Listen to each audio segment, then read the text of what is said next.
Hi everyone, in this video, I'm going to show you how to change photo upload quality on WhatsApp.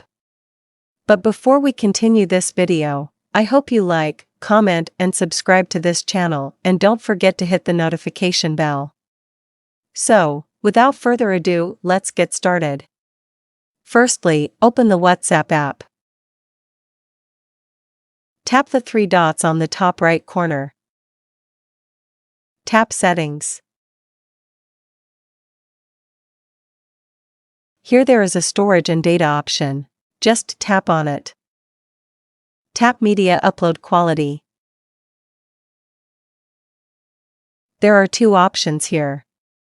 If you want to change the quality of media uploads, you can change it here. That's the tutorial on how to change photo upload quality on WhatsApp. I hope this video will help you. See you in the next video. Thank you.